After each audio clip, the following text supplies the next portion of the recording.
ACL surgery में internal brace जो करते हैं उससे लिगामेंटाइजेशन का जो प्रोसेस है वो स्लो हो जाता है और चीज़ें फेल हो जाती है। ये एक धारणा है। अगर आप ऐसे सर्जन से सर्जरी कराओगे जिसको सर्जरी करनी नहीं आती तो बेटा पाँव भी कट जाएगा, लिगामेंट तो भूल ही जाओ। तो मैक्सिमम सर्जरी जो फेलियर होती है वर्ल्ड के अंदर वो होती है गलत लिगामेंट टेढ़ा बनाने से।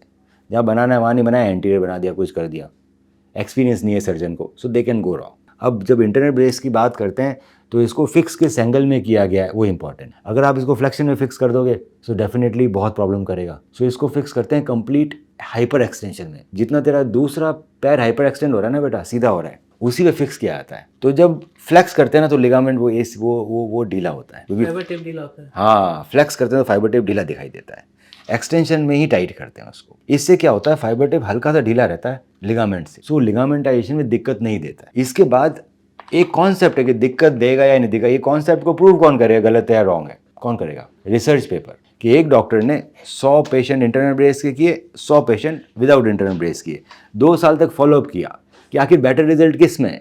फिर आया पब्लिशन के, उसके बाद पब्लिश की डाटा। सो मालूम पड़ा कि इंटरनल ब्रेस से रिजल्ट हमेशा ही बेटर है। वो डाटा है यहाँ पे। अब एक नहीं, अब मल्टीपल रिसर्च पेपर है वर्ल्ड में कि इंटरनल ब्रेस टेक्नोलॉजी को आए हुए हो गए 20 साल तक। तो ये एक अमेरिकन जर्नल में आ रखा है, reduce incidence of revision ACL with internal brace augment. अगर इंटरनल ब्रेस लगाएंगे सो आपका ACL के चांसेस टूटने के कम होंगे। एक फ़ायदे वाली चीज़ है, नुकसान वाली चीज़ नहीं है। जिनको नहीं करना आता या जिनको लगता है महंगा है, वो कुछ भी बोलते रहते हैं, उसका कोई लेना देना नहीं है। कल को आप अमेरिका में या इनके पास जाके सर्जरी कराओगे तो ये लेंगे 60 लाख रुपए और यही करेंगे, क्योंकि वहाँ की इम्प्लांट और यहाँ की इम्प्लांट एक ही है।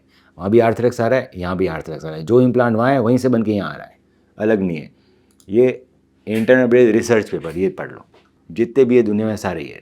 किसी में अगर आता है कि ये ख़राब है तो क्यों करते डॉक्टर, बंद कर देते जी। मुझे क्या फ़ायदा मेरा इंटरनल ब्रेस लगाने से, मेरे को सर्जन फीस तो वही मिलनी है। मैं इंटरनल ब्रेस लगाता हूँ तो मेरे रिजल्ट बेटर आते हैं। अगर कोई चीज़ करने से मेरे रिजल्ट ख़राब होते मैं बहुत पहले ही बंद कर देता। दूसरा, मेरे रिजल्ट ख़राब है या नहीं है वो आप इंटरनल ब्रेस के 10,000 पेशेंट हैं, बात कर लो, सबके इंटरनल ब्रेस, इसका भी इंटरनल ब्रेस हो रहा है। लिगामेंटेशन में कोई प्रोसेस में कोई प्रॉब्लम नहीं आएगी, आप बात कर सकते हो ना सबका इंटरनल ब्रेस है कि किसी की प्रॉब्लम आई, क्या किसी के टूटे। मेरे फेलियर रेट सिग्निफिकेंटली लो हैं इंडिया में, तभी मेरे पास ज़्यादा लोग कराते हैं सर्जरी। उसका रीज़न क्या है? क्वाड्रिसेप्स टेंडन, एक्यूरेट सर्जरी, गलत नहीं होती, टेढ़ी मेढ़ी नहीं करूँगा ना, एक ही काम कर रहा हूँ।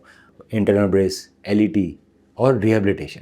रिहैब 6 महीने तक मैक्सिमम लोगों का रिहैब मिड के बाद रुक जाता है बेटा, आपका भी रुका हुआ है। किसने बताया लेट रिहैब होना चाहिए? हाँ, मालूम ही नहीं है, क्योंकि लेट रिहैब का कॉन्सेप्ट ही नहीं है। कल को बच्चा गिरेगा, टूट जाएगा लिगामेंट।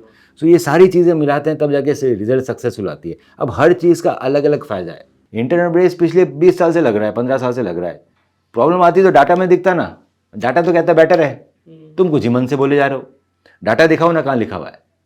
मेरे को रिसर्च पेपर दिखाओ जिसमें लिखा हुआ है इन्फेक्शन ज़्यादा करता है, वी अंडरस्टैंड। मेरी सारी एजुकेशन और जो सर्जन बोल रहा है उसकी एजुकेशन रिसर्च पेपर पे है आधारित। क्या काम कर रहा है, क्यों कर रहा है, everything research paper governed. Research paper कहता है बेटर है।